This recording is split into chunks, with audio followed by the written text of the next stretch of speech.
Price the Lord. Blessing Karnataka TV പ്രോഗ്രാമിലേക്ക് എല്ലാ പ്രേക്ഷകർക്കും യേശുക്രിസ്തുവിൻ്റെ നാമത്തിൽ എൻ്റെ സ്നേഹവന്ദനം.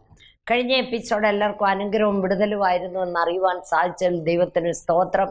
ഇന്ന് ഞാൻ നിങ്ങളോട് സംസാരിക്കുവാൻ ഇഷ്ടപ്പെടുന്നത് എസ്തറിൻ്റെ പുസ്തകം 4-ാം അധ്യായം 14-ാമത്തെ വാക്യം. നീ ഈ സമയത്ത് മിണ്ടാതിരുന്നാൽ യഹൂദന്മാർക്ക് മറ്റൊരു സ്ഥലത്ത് നിന്ന് ഉദ്ധാരണവും രക്ഷയും ഉണ്ടാകും, എന്നാൽ നീ നിന്റെ പിതൃഭവനും നശിച്ചു പോകും.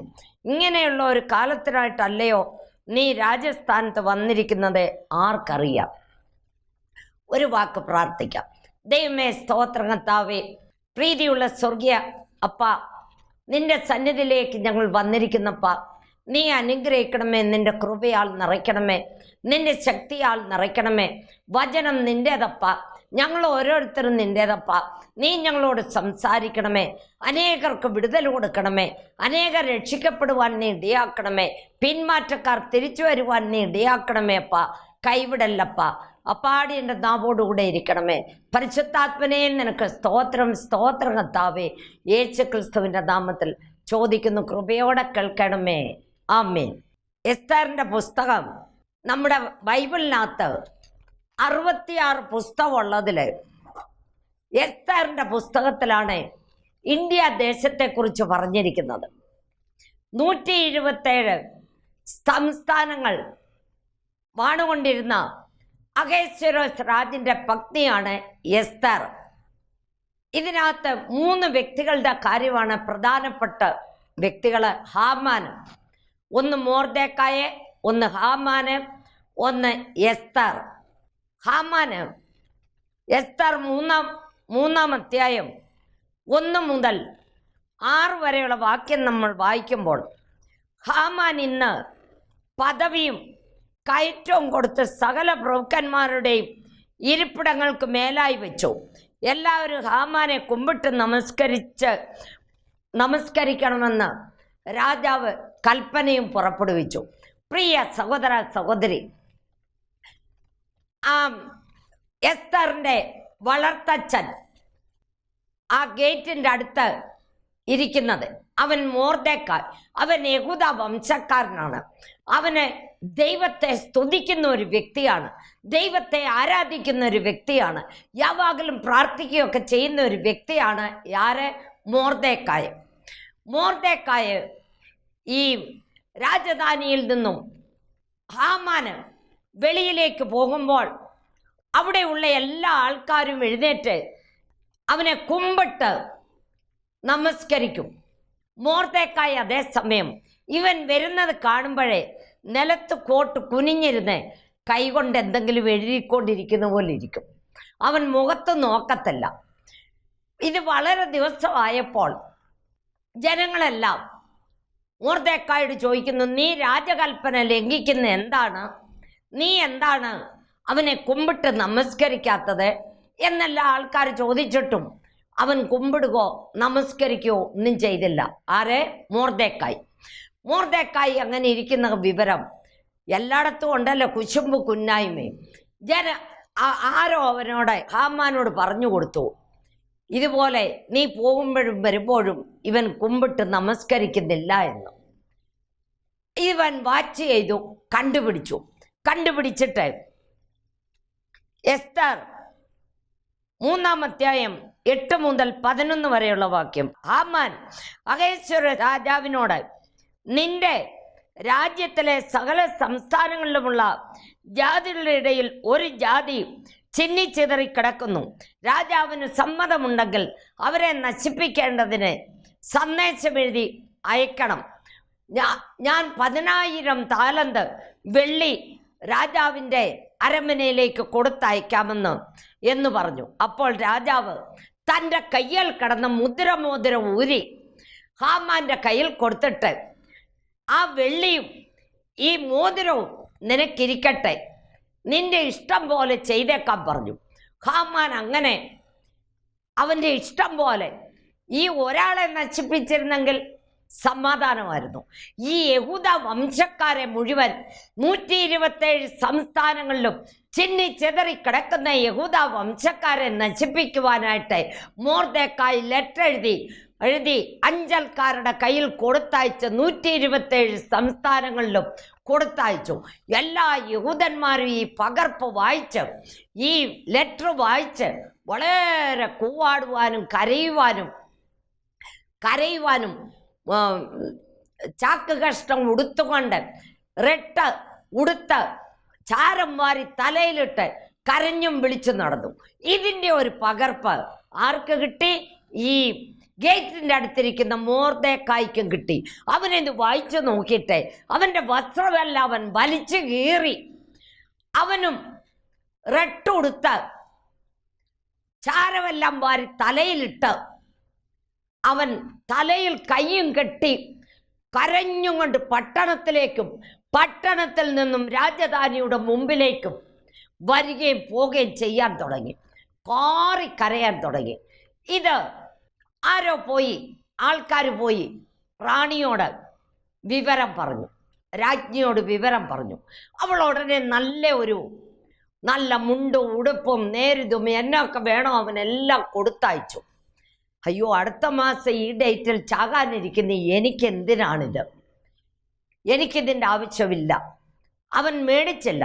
അവൻ അന്നേരം റാണിയോട് പറയുന്ന വാക്കാണ്, നീ സമയത്ത് മിണ്ടാതിരുന്നാൽ ദൈവം നമ്മളെ ഓരോരുത്തരെയും ഓരോ കുടുംബത്തിലും ഓരോ ദേശത്തും കൊണ്ടുവന്നിരിക്കുന്നതിന് ഒരു ഉദ്ദേശമുണ്ട്. കേരളത്തിൽ കിടന്ന് ഞങ്ങളെ ഈ കർണാടക സ്റ്റേറ്റിൻ്റെ അറ്റത്ത് കൊണ്ടുവന്ന് ഇവിടെ പാവങ്ങളുടെ മധ്യത്തിൽ സ്ലം ഏരിയകളിലും അവിടെ ഇവിടെയും പോയി കർത്താവിൻ്റെ വേല ചെയ്യുവാനും നരകത്തിൽ പോകുന്നവരെ വലിച്ചെടുത്ത് സ്വർഗം നിറയ്ക്കുന്ന മക്കളാക്കി ഞങ്ങളെ ഓരോരുത്തരും തീർത്തിരിക്കുകയാണ്. അതുപോലെ റാണിയെ ഈ രാജസ്ഥാനത്ത് കൊണ്ടുവന്നിരിക്കുന്നതിൻ്റെ ഉദ്ദേശം, നീ സമയത്ത് മിണ്ടാതിരുന്നാൽ യഹൂദന്മാർക്ക് മറ്റൊരു സ്ഥലത്ത് നിന്ന് ഉത്താരണവും രക്ഷയും ഉണ്ടാകും, എന്നാൽ നീ നിന്റെ പിതൃഭവനവും നശിച്ചു പോകും. ഇങ്ങനെയുള്ള ഒരു കാലത്തിനായിട്ടല്ലയോ നീ രാജസ്ഥാനത്ത് വന്നിരിക്കുന്നത്? ആർക്കറിയാം? മൊർദെഖായി ഈ വിവരം അവളോട് പറയുന്നു. അവളോട് പറയുമ്പോൾ അവള് മറുപടി പറയുകയാണ്, രാജാവ് വിളിക്കാതെ ആർക്കും രാജാവിൻ്റെ അടുത്ത് ചെല്ലുവാൻ ഒക്കത്തില്ല. 4-ാം അധ്യായം 1 മുതൽ 3 വരെയുള്ള വാക്യം. സംഭവിച്ചതൊക്കെയും അറിഞ്ഞപ്പോൾ മൊർദെഖായി വസ്ത്രം കീറി റെട്ടുടുത്ത് വെണ്ണീർ വാരിയിട്ടുകൊണ്ട് പട്ടണത്തിന് നടുവിൽ ചെന്ന് കൈപ്പോടെ അത്യുച്ചത്തിൽ നിലവിളിച്ചു. അവൻ രാജാവിൻ്റെ പടിവാതിലോളം വന്നു. പ്രിയ മക്കളെ, അവൻ കൈപ്പോടെ നിലവിളിച്ചു. കാരണം അവനെ ഒരാളെ നശിപ്പിച്ചിരുന്ന കുഴപ്പമില്ല, അവൻ്റെ കുലത്തെയും അവൻ്റെ ജാതിയെയും മുഴുവൻ നശിപ്പിച്ച് കളയാനായിട്ടാണ് അവൻ എഴുതി കൊടുത്തയച്ചിരിക്കുന്നത്. എല്ലാ രാജ്യങ്ങളിലും അത് പ്രത്യക്ഷമായി. അതുപോലെ തന്നെ എസ്തർ 4-ാം അധ്യായം 12-ാമത്തെ വാക്യം. വിളിക്കാതെ ആർക്കും രാജാവിൻ്റെ അടുക്കൽ ചെല്ലാൻ പറ്റത്തില്ല. അവർ എസ്തറിൻ്റെ വാക്ക് മൊർദെഖായിയോട് അറിയിച്ചു. നീ രാജധാനിയിൽ ഇരിക്കയാൽ എല്ലാ യഹൂദനിലും വെച്ച് രക്ഷപ്പെട്ടുകൊള്ളാമെന്ന് നീ വിചാരിക്കണ്ട. മൊർദെഖായിക്ക് അങ്ങ് ഭയങ്കര ദുഃഖം കൊണ്ട് അവൻ പറയുകയാണ്, നീ രാജധാനിയിൽ ഇരിക്കുന്നത് കൊണ്ട് നീ രക്ഷപ്പെട്ടുകൊള്ളാമെന്ന് ഒരിക്കലും വിചാരിക്കണ്ട എന്ന്. കാരണം എന്നാന്ന് ചോദിച്ചാൽ അവൾ റാണിയായിരിക്കാം, പക്ഷേ ഈ കുലത്തെ ഈ ജാതിയെ മുഴുവൻ നശിപ്പിക്കുമ്പോൾ ഇവളും ഈ ജാതിയിൽ പെട്ടതാണെന്നറിയുമ്പോൾ ഇവളെയും രാജകൽപ്പനയാണ്, ഇവളെയും കൊന്നുകളയും. അത് സംഭവിക്കുമെന്നുള്ളത് മൊർദെഖായിക്ക് അറിയാം. അതിനാണ് മൊർദെഖായി അങ്ങനെ പറഞ്ഞത്. ഉടനെ എസ്തർ 4-ാം അധ്യായം 16-ാമത്തെ വാക്യം. നീ ചെന്ന് ശൂശനിലുള്ള അവള് റാണി മൊർദെഖായിയോട് പറയുകയാണ്, നീ ചെന്ന് ശൂശനിലുള്ള എല്ലാ യഹൂദന്മാരെയും ഒന്നിച്ചു കൂട്ടി നിങ്ങൾ 3 ദിവസം രാവും പകലും തിന്നുകയോ കുടിക്കുകയോ ചെയ്യാതെ എനിക്ക് വേണ്ടി ഉപവസിച്ച് പ്രാർത്ഥിക്കുക. ഞാനും എൻ്റെ ബാല്യക്കാരത്തികളും അങ്ങനെ തന്നെ ഉപവസിക്കും. പിന്നെ നിയമപ്രകാരമല്ലെങ്കിലും രാജാവിൻ്റെ അടുക്കൽ ചെല്ലും. ഞാൻ നശിക്കുന്നുവെങ്കിൽ നശിക്കട്ടെ. പ്രിയ മക്കളെ, രാജാവ് വിളിക്കാതെ ആർക്കും രാജാവിൻ്റെ അടുക്കൽ ചെല്ലാൻ പറ്റത്തില്ല. അഥവാ ചെന്നാൽ അന്നേരമേ അവരെ കൊന്നുകളയാനായിട്ട് ആൾക്കാർ നിപ്പുണ്ട്. രാജാവ് വിളിക്കാതെ ആർക്കും അവിടെ ചെല്ലാനൊക്കത്തില്ല. അപ്പോൾ ഇവർ 3 ദിവസത്തെ ഉപവാസമാണ്. അത് ഒരു വെള്ളം പോലും കുടിക്കാതാണ്, ഒന്നും കഴിക്കാതെയും കുടിക്കാതെയുമാണ് ഇവരുടെ ഉപവാസവും പ്രാർത്ഥനയും. ഇവർ 3 ദിവസം ഉപവസിക്കുകയാണ്. ഇവള് 3-ാം ദിവസം എസ്തർ 5-ാം അധ്യായം 1 മുതൽ 5 വരെയുള്ള വാക്യം. 3-ാം ദിവസം എസ്തർ രാജവസ്ത്രം ധരിച്ചുകൊണ്ട് രാജധാനിയുടെ അകത്തെ പ്രാകാരത്തിൽ നിൽക്കുന്നത് രാജാവ് കണ്ടപ്പോൾ അവൻ അവളോട് കൃപ തോന്നി. അവൻ്റെ കയ്യിലിരുന്ന പൊൻചെങ്കോൽ എസ്തറിന്റെ നേരെ നീട്ടി. ഹല്ലേലൂയ! അവള് രാജവസ്ത്രമെല്ലാം ധരിച്ച് രാജാവ് സിംഹാസനത്തിൽ ഇങ്ങനെ ഇരിക്കുകയാണ്. അവള് നേരെ മുമ്പിലായിട്ട് വെളിയിൽ വന്ന് രാജാവിന് കാണത്തക്കവണ്ണം അവിടെ നിന്ന ഉടനെ രാജാവിന് അവളോട് ദയ തോന്നി പൊൻചെങ്കോല് നീട്ടിയ ഉടനെ അവൾ കയറി വന്ന് ആ ചെങ്കോലിൻ്റെ അറ്റത്ത് മുട്ടിയ ഉടനെ രാജാവ് ചോദിക്കുന്നു, റാണിയെ, രാജ്ഞിയോട്, എസ്തർ രാജ്ഞിയെ, നിനക്കെന്ത് വേണം? നിന്റെ ഹൃദയത്തിലെ ആഗ്രഹം എന്താണ്?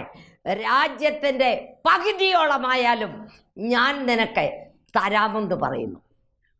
അടുത്ത മാസം ഇത്രാം തീയതി ചാകാനിരിക്കുന്നവർക്ക് ഇവരുടെ രാജ്യത്തിൻ്റെ പകുതി ഭാഗമെടുത്ത് എന്ത് ചെയ്യാനാണ്?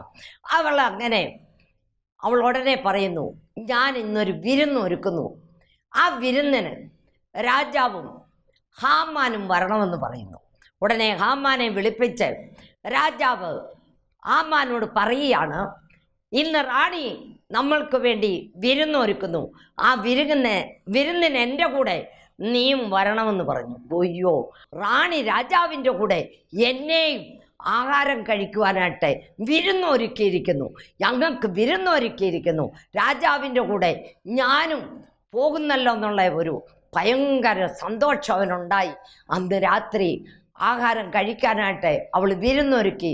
അവർ 2 പേരും ചെന്ന സമയത്തും രാജാവിന് എന്നോട് കൃപയുണ്ടെങ്കിൽ രാജാവ് ഹാമാനും ഇനിയും ഒരുക്കുന്ന വിരുന്നിന് വരണം. അവൾ ആഹാരം എല്ലാം കഴിച്ചുകൊണ്ടിരിക്കുമ്പോൾ രാജാവ് പിന്നെ അവളോട് ചോദിക്കുകയാണ്, എസ്തർ റാണിയെ, നിനക്കെന്ത് വേണം? രാജ്യത്തിൻ്റെ പകുതിയോളമായാലും ഞാൻ നിനക്ക് തരാം. നിന്റെ ആശ എന്താണ്? നിന്റെ ആഗ്രഹം എന്താണെന്ന് ചോദിക്കുന്നു. ഉടനെ അവൾ പറയുകയാണ്, നാളെ ഞാൻ വീണ്ടും വിരുന്നൊരുക്കും.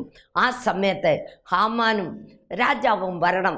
അന്നേരം ഞാൻ എൻ്റെ ആവശ്യങ്ങൾ പറഞ്ഞുകൊള്ളാമെന്ന്. എസ്തർ 5-ാം അധ്യായം 13-14 വാക്യം. 13 മൊർദെഖായി രാജാവിൻ്റെ വാതിക്കൽ ഇരിക്കുന്നത് കാണുമ്പോൾ ഇതൊന്നുകൊണ്ടും എനിക്ക് തൃപ്തിയില്ല എന്ന് ഹാമാൻ പറഞ്ഞു. ഈ ആഹാരമെല്ലാം കഴിച്ചിട്ട് അവൻ ഇറങ്ങിപ്പോകുമ്പോൾ എല്ലാവരും അവന് നമസ്കാരം ചെയ്യുന്നുണ്ട്. മൊർദെഖായി മാത്രം അവന് നമസ്കാരം ചെയ്യുന്നില്ല. അവൻ ചെയ്യാത്തത് കൊണ്ട് അവൻ ഒരുത്തൻ അവിടെ ഇരിക്കുന്നത് എനിക്കൊരു സമാധാനവുമില്ല. അവൻ്റെ ഭാര്യയോടും അവൻ്റെ സ്നേഹിതന്മാരോടും എല്ലാം വീട്ടിൽ ചെന്നിട്ട് അവൻ പറയുകയാണ്. അവൻ്റെ ഭാര്യ സേരസും അവൻ്റെ സകല സ്നേഹിതന്മാരും അവനോട്, നീ ഒരു കാര്യം ചെയ്യേ, നാളെയും രാജാവിൻ്റെ കൂടെ നീ വിരുന്നിന് പോകണമല്ലോ. ഇന്ന് തന്നെ നീ 50 മുഴ ഉയരമുള്ള ഒരു കഴുകുമരം ഉണ്ടാക്കട്ടെ. Praise the lord, hallelujah. മൊർദെഖായിയെ അതിന്മേൽ തൂക്കിക്കളയേണ്ടതിന് നാളെ രാവിലെ നീ രാജാവിനോട് അപേക്ഷിക്കണം. പിന്നെ സന്തോഷമായ രാജാവിനോടുകൂടെ വിരുന്നിന് പോകാം. അവരുടെ വാക്കുകൾ കേട്ട് അവൻ 50 മുഴം പൊക്കമുള്ള ഒരു ഭയങ്കര കഴുകുമരം ഉണ്ടാക്കി വെച്ചിട്ട് എസ്തർ 6-ാം അധ്യായം 1-ാമത്തെ വാക്യം. ഉപവാസത്തിൻ്റെ ശക്തി എത്രമാത്രമെന്ന് നിങ്ങൾ ഓർത്തു നോക്കിക്കേ. അവന് ആഹാരമെല്ലാം കഴിഞ്ഞ് രാത്രി വന്നിട്ട് ഇവിടെ എന്ത് നടക്കുന്നു? യഹൂദ വംശക്കാരെല്ലാം, യഹൂദ ജനങ്ങളെല്ലാവരും ചേർന്ന് ഭയങ്കര ഉപവാസവും പ്രാർത്ഥനയുമാണ്. അന്ന് രാത്രി രാജാവ് കിടക്കാൻ നോക്കിയിട്ട് രാജാവിന് ഉറക്കം വരുന്നില്ല. ഒരു തോഴിമാരെയും അവന് വെപ്പാട്ടികളെയും രാജൻ്റെ കൂടെ കൊണ്ടുവരുവാനും വിട്ടില്ല. രാജന് ഉറക്കം വരുന്നില്ല. രാജൻ എഴുന്നേറ്റ് അങ്ങോട്ടും ഇങ്ങോട്ടും നടക്കുകയാണ്. അന്ന് രാത്രി രാജാവിന് ഉറക്കം വരാകിയാൽ ദിനവൃത്താന്തം കൊണ്ടുവരുവാൻ കൽപ്പിച്ചു. ദിനവൃത്താന്തം ഡെയിലി ഡയറി എഴുതുമായിരുന്നു. ആ ഡെയിലി ഡയറി കൊണ്ടുവരുവാനായിട്ട് അവൻ്റെ കൂടെയുള്ള ആൾക്കാരോട് പറഞ്ഞു. അങ്ങനെ ഡെയിലി ഡയറി കൊണ്ടുവന്ന് ഓരോന്നും മറിച്ച് വായിച്ചു. അത് രാജാവിനെ വായിച്ച് കേൾപ്പിച്ചുകൊണ്ടിരിക്കുമ്പോൾ അങ്ങനെ എസ്തർ 6:1 അന്ന് രാത്രി രാജാവിന് ഉറക്കം വരായികയാൽ ദിനവൃത്താന്തം കൊണ്ടുവരുവാൻ കൽപ്പിച്ചു. അത് രാജാവിനെ വായിച്ച് കേൾപ്പിച്ചു. അത് വായിച്ച് കേൾപ്പിച്ചപ്പോൾ രാജാവിനെ 2 ഷണ്ഡന്മാർ കൂടി നശിപ്പിക്കുവാനായിട്ട്, കൊല്ലുവാനായിട്ട് ആലോചന നടത്തുന്നത് മൊർദെഖായിയുടെ ചെവിയിൽ കേട്ടു. മൊർദെഖായി അത് രാജ്ഞിയോട് പറഞ്ഞ് രാജാവിനെ വിഷയം അറിയിച്ചു. അങ്ങനെ രാജാവിൻ്റെ ജീവനെ മൊർദെഖായി ഒരിക്കൽ രക്ഷിച്ചു. അതിന് ഞാൻ എന്ത് പ്രത്യുപകാരം ചെയ്തു? ഉടനെ അവിടെ നിന്നവർ പറഞ്ഞു, ഇല്ല, ഒന്നും ചെയ്തില്ല എന്ന് പറഞ്ഞ ഉടനെ കഴുകുമരമെല്ലാം ഉണ്ടാക്കി വെച്ചിട്ട് ഹാമാൻ അങ്ങനെ വെളിയിൽ വന്ന് നിൽക്കുകയാണ്. എന്തിനു വന്ന് നിൽക്കുന്നെന്ന് ചോദിച്ചാൽ, കഴുകുമരത്തിൽ മൊർദെഖായെ തൂക്കിക്കൊല്ലുവാനായിട്ട് അനുവാദം ചോദിക്കുവാനായിട്ട് ഹാമാൻ വന്ന് വെളിയിൽ നിൽക്കുകയാണ്. പ്രിയ സഹോദര സഹോദരി, നിന്റെ വീട്ടിൽ നിന്നെ നശിപ്പിക്കുവാനായി, നിന്റെ കുടുംബത്തെ നശിപ്പിക്കുവാനായി ആര് കൂടോത്രം ചെയ്താലും, ആരെന്ത് നേർച്ച കാഴ്ച ചെയ്താലും നിനക്കോ നിന്റെ കുടുംബത്തിനോ നിന്റെ കുഞ്ഞുങ്ങൾക്കോ നിന്റെ ദേശത്തിനു പോലും ഒന്നും സംഭവിക്കത്തില്ല. കാരണം നീ ദൈവത്തെ സ്തുതിക്കുന്ന ഒരു വ്യക്തിയായിരിക്കണം, നീ ദൈവത്തെ ആരാധിക്കുന്ന ഒരു വ്യക്തിയായിരിക്കണം, നീ ദൈവത്തോട് പ്രാർത്ഥിക്കുന്ന ഒരു വ്യക്തിയായിരിക്കണം. എന്ന് വരികിൽ നിന്നെ ആർക്കും ഒന്നും ചെയ്യാൻ പറ്റത്തില്ല.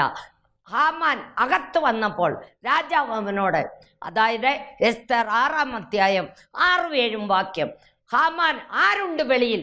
രാജാവ് ഉടനെ ചോദിക്കുകയാണ്, ഈ മൊർദെഖായിക്ക് ഒന്നും കൊടുത്തിട്ടില്ല എന്ന് പറഞ്ഞ ഉടനെ ആരുണ്ട് വെളിയിൽ?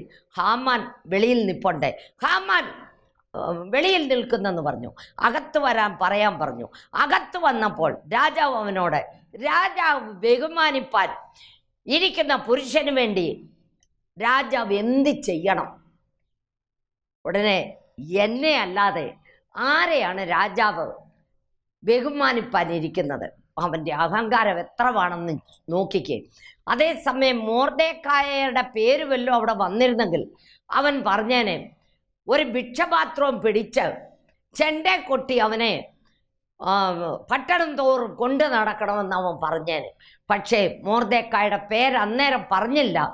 ഞാൻ ബഹുമാനിപ്പാനിരിക്കുന്ന പുരുഷന് എന്ത് ചെയ്യണമെന്ന് ചോദിച്ച ഉടനെ അവൻ പറയുന്നത്, രാജാവ് കയറുന്ന കുതിര, രാജാവ് ആക്കുന്ന ഡ്രസ്സ്, അതുപോലെ തന്നെ രാജാവിൻ്റെ അതിശ്രേഷ്ഠ പ്രഭുക്കന്മാരിൽ ഒരുത്തൻ്റെ കയ്യിൽ ഏൽപ്പിക്കണം. തലയിൽ വയ്ക്കുന്ന രാജകിരീടവും കൊണ്ടുവരട്ടെ. പട്ടണ വീതിയിൽ കൂടി കൊണ്ടു നടക്കണം. ഒരു രാജാവ് ഒരുത്തൻ്റെ കയ്യിൽ ഏൽപ്പിക്കണം. പ്രഭുക്കന്മാരിൽ, അതിശ്രേഷ്ഠ പ്രഭുക്കന്മാരിൽ ഒരുത്തൻ്റെ കയ്യിൽ ഏൽപ്പിക്കണം. എങ്ങനെയാണ്? രാജാവിൻ്റെ ഡ്രസ്സ്, രാജാവിൻ്റെ കിരീടം, രാജാവ് കയറുന്ന കുതിര, ഇതെല്ലാം കയറ്റിയിരുത്തിക്കോട്ടെ. രാജാവ് ബഹുമാനിപ്പാനിരിക്കുന്ന പുരുഷനെ ഇങ്ങനെ വേണം, രാജാവ് ബഹുമാനിപ്പാനിരിക്കുന്ന പുരുഷനെ ഇങ്ങനെ വേണമെന്നും പറഞ്ഞ് വിളിച്ചു പറഞ്ഞ് പട്ടണം തോറും കൊണ്ട് നടന്ന് രാജധാനിയുടെ മുമ്പിൽ കൊണ്ടുവരണം. ഇവനാ അത് കിട്ടുമെന്ന് അവൻ വിചാരിച്ചത്. ഉടനെ രാജാവ് എന്തു പറയുന്നെന്നോ, കഴുകുമരം ഉണ്ടാക്കി വെച്ചിട്ട് രാജാവിനോട് പെർമിഷൻ ചോദിക്കാനായിട്ട് വന്ന വ്യക്തിയാണ് ഈ ഹാമാൻ. അവനോട് ഉടനെ ദൈവം പറയുകയാണ്, അല്ല അഹശ്വേരോസ് രാജൻ പറയുകയാണ്, ഇതിലൊന്നുപോലും നീ കുറയ്ക്കരുത്. അവിടെ നമ്മുടെ ഗേറ്റിൻ്റെ അവിടെ ഇരിക്കുന്ന മൊർദെഖായെ വിളിച്ച്, പ്രൈസ് ദി ലോർഡ്, ഹല്ലേലൂയ, ഉപവാസത്തിൻ്റെ ശക്തി എത്ര വലുതാണെന്ന് നോക്ക്. മൊർദെഖായെ വിളിച്ച് ഇതിലൊന്നുപോലും കുറയ്ക്കരുത്, ഇങ്ങനെ ചെയ്യണമെന്ന് പറഞ്ഞു. നീ പറഞ്ഞതിൽ ഒന്നുപോലും കുറയ്ക്കരുത്. നീ ആ മൊർദെഖായിയെ വിളിച്ചോണ്ട് വന്ന് ആ മൊർദെഖായിക്ക് അങ്ങനെയെല്ലാം ചെയ്യണമെന്ന് പറഞ്ഞു. അങ്ങനെ പറഞ്ഞ ഉടനെ അവന് അയ്യോ ഹാർട്ട് അറ്റാക്ക് സംഭവിച്ചേനെ. അവൻ്റെ ഹൃദയം ഭയങ്കര കട്ടിയായതുകൊണ്ട് അവനൊന്നും പറ്റിയില്ല. ഏതായാലും ഇവനെ രാജാവ് പറഞ്ഞതുപോലെ എല്ലാം ചെയ്ത് അവൻ പട്ടണം തോറും കൊണ്ട് നടന്ന് കുറച്ചൊന്നും പറഞ്ഞില്ല. രാജാവ് ബഹുമാനിക്കാനിരിക്കുന്ന പുരുഷൻ ഇങ്ങനെ ചെയ്യണമെന്ന് ഉറച്ചൊന്നും പറഞ്ഞില്ല. മെല്ലെ മെല്ലെ പറഞ്ഞു കൊണ്ടുവന്ന് രാജധാനിയുടെ മുമ്പിൽ കൊണ്ടുവിട്ടിട്ട് തലയും കുനിച്ചു പിടിച്ച് അവൻ്റെ വീട്ടിൽ പോയി നടന്ന കാര്യങ്ങളെല്ലാം അവൻ്റെ സ്നേഹിതന്മാരോടും അവൻ്റെ ഭാര്യയോടും പറഞ്ഞു. ഉടനെ അവൻ്റെ ഭാര്യ പറയാണ്, അവൻ ആരാണെന്നറിയാമോ? യഹൂദ വംശക്കാരനാണ്. അവൻ്റെ മുമ്പിൽ നീ തോറ്റു. ഹല്ലേലൂയ! നമ്മുടെ ദൈവം ആരാണ് മക്കളെ? നമ്മുടെ ദൈവം ജീവിക്കുന്ന ദൈവമാണ്. നമ്മുടെ ദൈവം സ്തുതികളിന്മേൽ വാസമാടുന്ന ദൈവമാണ്. സ്തുതിക്ക് യോഗ്യനായ ഒരുവൻ നമ്മുടെ യേശു മാത്രമാണ്. നീ സ്തുതിക്കുന്ന ഒരു വ്യക്തിയാണെങ്കിൽ, നീ ആരാധിക്കുന്ന ഒരു വ്യക്തിയാണെങ്കിൽ നിന്നെ ആർക്കും ഒന്നും ചെയ്യാൻ പറ്റത്തില്ല. ഒരു കൂടോത്രത്തിനും ചെയ്യാൻ പറ്റത്തില്ല, ഒരു ഭൂതത്തിനും ചെയ്യാൻ പറ്റത്തില്ല, ആർക്കും ഒന്നും ചെയ്യാൻ പറ്റത്തില്ല. നീ ധൈര്യമായി മുന്നോട്ട് പോ. അങ്ങനെ രണ്ടാമത്തെ ദിവസവും അവനെ ആഹാരം കഴിക്കുന്ന വേണ്ടി രണ്ടാം ദിവസവും വീഞ്ഞു വിരുന്നിന് എസ്തേർ 7-ാം അധ്യായം 2 മുതൽ 4 വരെയുള്ള വാക്യം. രണ്ടാം ദിവസവും വീഞ്ഞു വിരുന്നിന്റെ സമയത്ത് രാജാവ് എസ്തേറിനോട്, രാജ്ഞിയെ നിന്റെ അപേക്ഷ എന്ത്? പ്രൈസ് ദി ലോർഡ് അവൾ ചോദിച്ചു. ഉടനെ അതിന് എസ്തേർ രാജ്ഞി, രാജാവേ, എന്നോട് കൃപയുണ്ടെങ്കിൽ എൻ്റെ അപേക്ഷ കേട്ട് എൻ്റെ ജീവനെയും എൻ്റെ ആഗ്രഹമോർത്ത് എൻ്റെ ജനത്തെയും എനിക്ക് നൽകണമേ. ഞങ്ങളെ വിറ്റുകളയുകയോ ഞങ്ങളെ അടിമപ്പണിക്ക് വിടുകയോ ചെയ്തിരുന്നെങ്കിൽ എത്ര നല്ലതായിരുന്നു. അങ്ങനെ ചെയ്തത് ആരെ? ഉടനെ റാണി പറയുന്നു, ഈ ഇരിക്കുന്ന ഹാമാനാണ്. ഉടനെ രാജാവ് ആഹാരം കയ്യിൽ നിന്ന് പാത്രത്തിലിട്ടിട്ട് അവിടുന്ന് എഴുന്നേറ്റ് ഉദ്യാനത്തിലേക്ക് പോയി, പൂന്തോട്ടത്തിനകത്തേക്ക് പോയി അങ്ങനെ വളരെ വിഷമത്തോടെ തിരിച്ചു വരുമ്പോൾ റാണി അകത്തോട്ട് പോയി. റാണിയുടെ പുറകെ ഇവൻ ഓടിപ്പോയി അവിടെ പട്ടുമെത്തയിൽ വീണ് കിടക്കുകയാണ്, ഇവിടെ കാല് പിടിക്കാനായിട്ട്. രാജാവ് തിരിച്ചു വരുമ്പോൾ ഇവൻ പട്ടുമെത്തയിൽ കിടക്കുകയാണ്. ഉടനെ എസ്തർ രാജ്ഞിയോടെ, അവൻ എന്നോട് മക്കളെ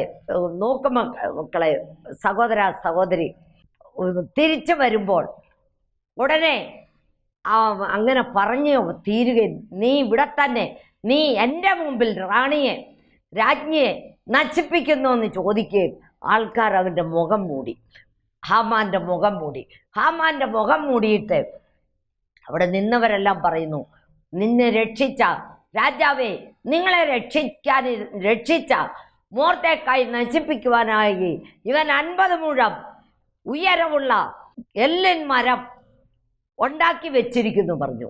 ഉടനെ രാജാവ് അവനെ അതിന്മേലെ തൂക്കിക്കളയാനായിട്ട് ആജ്ഞ പുറപ്പെടുവിച്ചു. അവൻ്റെ കയ്യിൽ കിടന്ന മുദ്ര ഊരി മൊർദെഖായിയുടെ കയ്യിലിടിയിപ്പിച്ചു. അവനെ അങ്ങനെ തൂക്കിക്കൊന്നു. പ്രിയ മക്കളെ, പ്രിയ സഹോദരി, താൻ കുഴിക്കുന്ന കുഴിയിൽ താൻ തന്നെ വീഴും. നിങ്ങൾ ഒരിക്കലും ഒരുത്തർക്കും കൂടോത്രം ചെയ്യാനോ മന്ത്രം ചെയ്യാനോ നേർച്ച കാഴ്ച നടത്താനോ പ്രാകാനോ ഒന്നും പോകരുത്. പോയാൽ തിരിച്ച് നിങ്ങൾക്ക് തന്നെ അടി കിട്ടും. പ്രിയ മക്കളെ, നമ്മൾ ശരിയെന്ന് പറഞ്ഞാൽ ശരി, ഇല്ല എന്ന് പറഞ്ഞാൽ ഇല്ല, അങ്ങനെ നമ്മൾ ജീവിച്ചു പോകണം. നമ്മൾ ഒരുത്തരോടും, നീ ജോലി സ്ഥലത്താണെങ്കിലും വളരെ നിയത്തമായിട്ട് വളരെ ക്ഷമയോടുകൂടെ ജോലി ചെയ്യണം, വിശ്വസ്തയോടെ ജോലി ചെയ്യണം.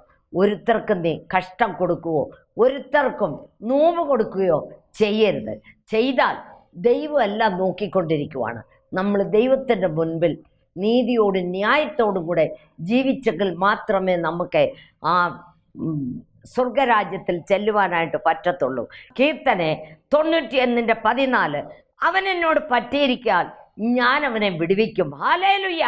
അവൻ എൻ്റെ നാമത്തെ അറിയാൽ ഞാൻ അവനെ ഉയർത്തും. നോക്കിക്കേ, മൊർദെഖായിയെ ഉയർത്തിയത് കണ്ടോ? മൊർദെഖായി എവിടെ ഇരുന്ന മൊർദെഖായാണ്? ആ ഗേറ്റിൻ്റെ അടുത്തിരുന്ന മൊർദെഖായിയെ രാജവസ്ത്രം എല്ലാം ധരിപ്പിച്ച് രാജാവ് ബഹുമാനിക്കാനിരിക്കുന്ന പുരുഷനെ ഇങ്ങനെ ചെയ്യണമെന്നും പറഞ്ഞ് ഏറ്റവും വലിയൊരു വ്യക്തിയുടെ കൈ കൊടുത്തയച്ച് പട്ടണം തോറും നടത്തിക്കൊണ്ട് വരണമെന്ന് പറഞ്ഞു. നോക്കായി മോർദേക്കായ് എവിടെ ഇരുന്ന മോർദേക്കായാണ്. വസ്ത്രമില്ലാതെ വസ്ത്രമെല്ലാം വലിച്ചു കീറി റെട്ടൊടുത്ത് ചാരം വാരി ഇട്ടുകൊണ്ട് തലേ കയ്യും കെട്ടി കാറിക്കൊണ്ട് പോയി പട്ടണം തോറും പട്ടണത്തിൽ നിന്ന് രാജധാനിയുടെ മുമ്പിൽ വരെ വന്നു. 3 ദിവസം അവര് ഭക്ഷണമോ പാനീയമോ കഴിച്ചിട്ടില്ല. രാജാവിൻ്റെ നിദ്രയെ കെടുത്തി. പൊൻചെങ്കോല് അവിടെ മേൽ നീട്ടി. ഓ, നമ്മുടെ ദൈവം ആരാ മക്കളെ? ഇന്ന് നിന്റെ മേലെയും ആ പൊൻചെങ്കോൽ നീട്ടുകയാണ്. നീ തൊടാൻ ഇഷ്ടപ്പെടുന്നുവെങ്കിൽ വന്ന് തൊടെ. മരിക്കുന്നെങ്കിൽ ഞാൻ യേശുവിന് വേണ്ടി മരിക്കും, ജീവിക്കുന്നെങ്കിൽ ഞാൻ യേശുവിന് വേണ്ടി ജീവിക്കും എന്നൊരു തീരുമാനത്തോടുകൂടെ നീ വന്ന് തൊടെ. ദൈവം നിങ്ങളെ ഓരോരുത്തരെയും അനുഗ്രഹിക്കും. ഈ വാക്യങ്ങളാൽ ദൈവം നിങ്ങളെ അനുഗ്രഹിക്കട്ടെ.